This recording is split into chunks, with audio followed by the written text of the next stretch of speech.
નમસ્કાર કલમ યુદ્ધ સમાચારની સાથે હું છું આપની સાથે પાયલ બામભણિયા। તો જોઈએ આજના મહત્વના સમાચારમાં। ગીરગઢડા તાલુકાના કોદિયા ગામે ગ્રામસભામાં તલાટી મંત્રી ગ્રામજનોને ન બોલાવતા ગ્રામજનોમાં રોષ। ગીરગઢડા તાલુકાના કોદિયા ગામે ગ્રામ પંચાયતમાં ભરાતી ગ્રામસભામાં સરપંચ અને ગ્રામજનોને ન બોલાવાતા ગ્રામજનોમાં રોષ જોવા મળ્યો। ગ્રામસભામાં ગ્રામજનોને ન બોલાવતા ગ્રામજનો દ્વારા તલાટી મંત્રીને પૂછવામાં આવતા તલાટી મંત્રી બેભાન થવાના ગોળ કરવાના આક્ષેપ કર્યા છે। કોદિયા ગામે ભરાતી ગ્રામસભામાં સરપંચને પણ જાણ ન કરાતા સરપંચના પ્રતિનિધિ દ્વારા તલાટી મંત્રી વિરુદ્ધ કાયદેસરની કાર્યવાહી કરવામાં આવે તેવી ગ્રામજનોની માંગ સાથે આપ્યો। રજાક નાયન, કલમ યુદ્ધ સમાચાર, ગીરગઢડા। શું નામ છે આપનું? મારું નામ રઘુભાઈ કાનાભાઈ ભરવાડ। રઘુભાઈ, શું પ્રશ્ન છે ગામ સભાને લઈને આપનું? ગામ સભાને લઈને તો કોઈ વસ્તુ ગામને કંઈ જાણ કરી જ નથી। ગ્રામ પંચાયતને નથી જાણ કરી, એમ ગામને જાણ નથી કરી, અને કોઈ વસ્તુ ક્યાંય અહીંયા એવો બોર્ડે નથી માર્યો કે ભાઈ કાલે આ રીતનું આયોજન કરેલું છે। અને સરપંચને પણ સવારે અહીંયા જાણ કરી, અને સરપંચે પછી એના સભ્યને સવારે જાણ કરીને સભ્ય એની રીતે જ આવ્યા હતા। પછી પંચાયત ઓફિસની અંદર એની ભૂલ સ્વીકારી અને કહે છે, કારણ કે આવી ભૂલ તો એની વારંવાર થયા કરે, તો પછી ગામ લોકોને શું કરવાનું? આવી ભૂલ કર્યા કરવાની કંઈ વારે?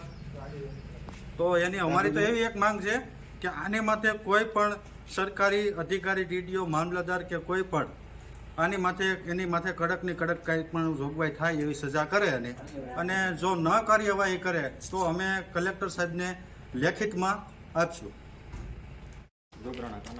શું હોદ્દો છે આપણું ગામનો? સભ્ય છે, વોર્ડ નંબર। શું કહેશો, ગામ સભાને લઈને લોકો પ્રશ્ન ઉઠાવ્યો? ગ્રામ સભાનું આયોજન મંત્રીએ અગાઉ કર્યું, અમને કંઈ જાણ કરેલી ન હતી। સવારે સરપંચને જાણ થતાં સરપંચે એકાબીજાને ફોન કર્યા હોય ત્યારે અમને જાણ થઈ હતી કે આ રીતે છે। તો હું જ્યારે સરપંચે જાણ કરી ત્યારે હું પોતે બહાર હતો, આગળ આવ્યો છું, એટલે કે પત્રકાર આવ્યા છે તો જવાબ। શું કહેશો, ગામ સભા ભરાવાની હોય એ લોકોને જાણ કરવાની હોય કે ના હોય? ના, જાણ કરવાની એને હોય છે ને અગાઉ જાણ કરવી જોઈએ। શું કહેશો, સભ્ય સાહેબ, ખરેખર ગ્રાન્ટો માટે પણ લોકોને જાણ કરવી પડે? શું હા, કહેશો? કરવી પડે છે। એટલે જાણ કર્યા વગર તો ગામને શું ખબર પડે છે કે ગ્રાન્ટ આવે છે, કઈ રીતે છે, શું કરવું ને ક્યાં એનું વાપરવી? તો એ સિવાય તો ગામને ખ્યાલ કેમ આવે? શું કહેશો, તલાટી મંત્રી સાહેબને પહેલો જવાબદાર હોય છે કે? હવે એમાં એમ છે કે જે કાંઈ ઉપરથી જાણ આવે એટલે પહેલી તો તલાટીને જાણ હોય છે, તલાટી દ્વારા મંત્રી। શું નામ છે આપનું? મનસુખભાઈ ઠાકોર।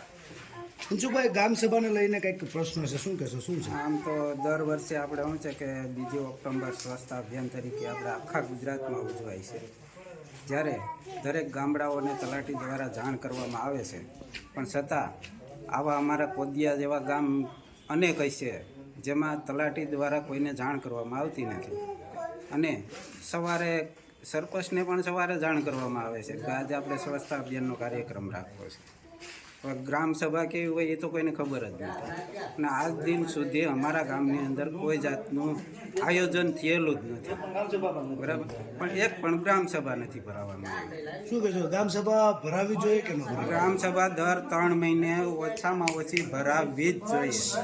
એવું છે? હા। શું કહેશો, ગામ સભામાં કોણ કોણ હાજર રહેવું જોઈએ? ગ્રામ સભામાં ગ્રામ પંચાયત, આંગણવાડી, શાળાના આચાર્ય, મામલતદાર, તાલુકા પંચાયતના ટીડીઓ, જંગલ ખાતાના અધિકારીઓ, આ દરેક જે સરકારના નિયમ મુજબ જે કંઈ। રામભાઈ મકવાણા। શું હતું મુદ્દો, શું છે?